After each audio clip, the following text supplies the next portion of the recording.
Hey everybody, Helen Parsons, Healthy Journey, HelenParsons.com. And I'm talking today, part 3 of our healthy cooking series, about the tips and tricks for healthy cooking. Little things that you can do that are actually not so little, because they seem little when you're doing them or they seem little when you're thinking about them. But when you put all of those little things together, they really compound into something that isn't little and something that is really big. So the first thing that I would tackle is what you're cooking with. Cooking with oils or butter. So you actually want to cook with oil if you can versus butter, because butter, a tablespoon of oil, a tablespoon of butter, butter has 7 times the saturated fat of oil. And I know butter tastes delicious. So if you absolutely have to cook with butter, you can use like half the butter. Use half oil, half butter, but there's a lot of saturated fat in butter. So when we talk about oils, we want to look at the oils that are the healthy oils, that have the omega-3s in them. So really good oils are olive oil and canola oil.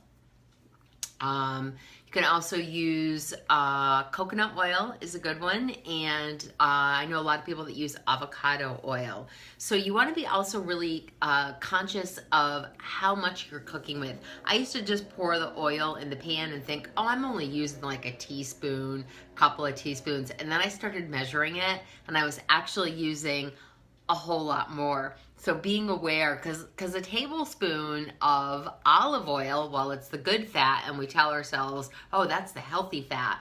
Well, a tablespoon of olive oil here, a tablespoon of olive oil here, there, that's a lot of olive oil. So you want to be, excuse me, really careful about that.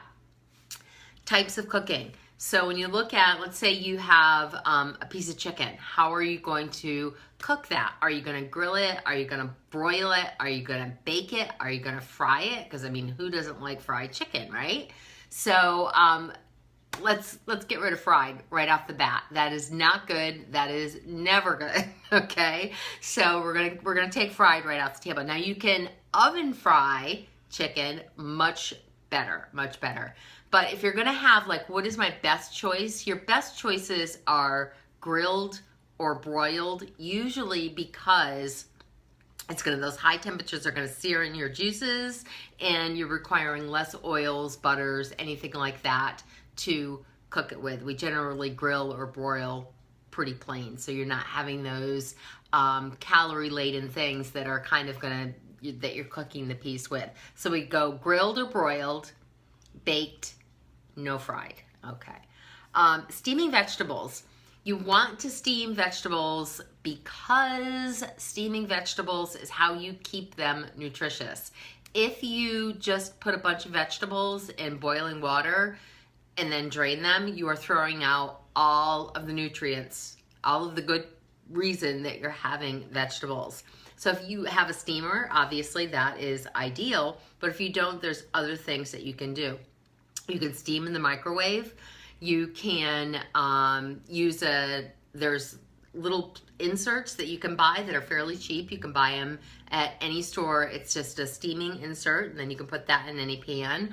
Or if you really, really have to, you can steam in just a regular pot and just put a teeny bit of water in the bottom and make sure to cover it, and then the steam will cook the vegetables.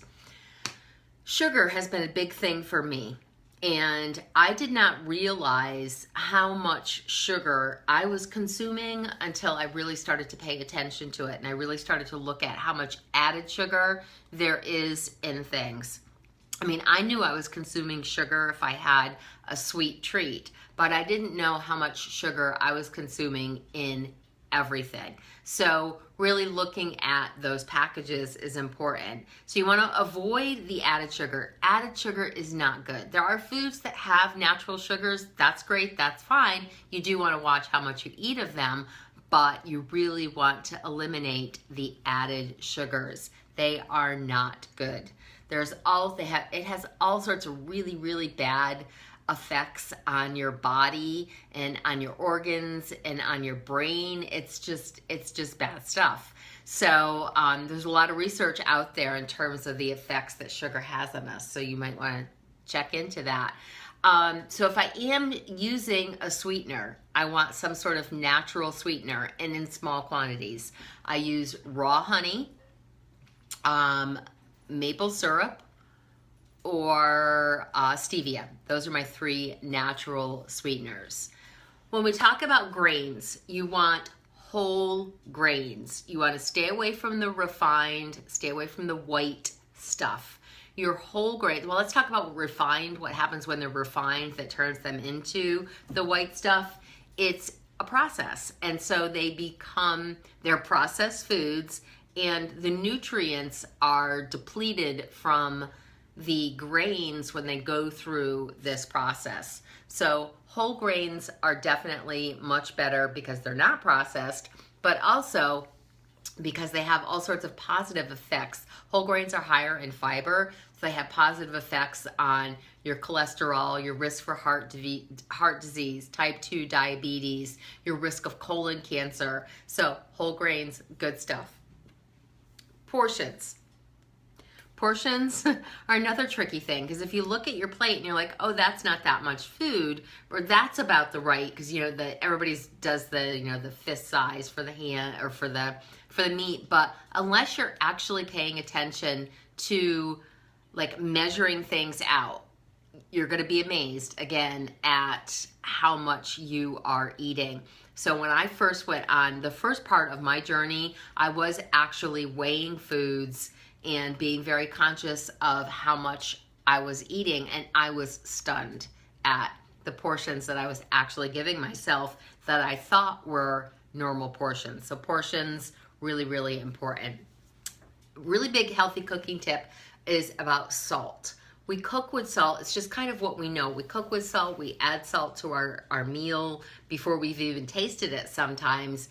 And a little salt is good for you, a lot is not. I think everybody knows that. So again, as part of this journey, I started looking at different healthy recipes, and it wasn't even something that I was conscious of right away, but you weren't cooking with salt, you were adding salt. And so gradually my body became used to not having the salt, so that now I'm really sensitive to that added salt. So what do? How do you give it flavor, right?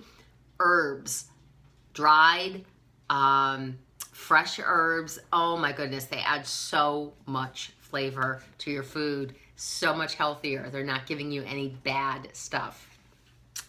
Meats, we all love a good tender steak, right? I mean, that melts in your mouth. You can actually get leaner cuts of meat, and you can make them more tender by marinating them, and then after you cooking them, by slicing against the grain.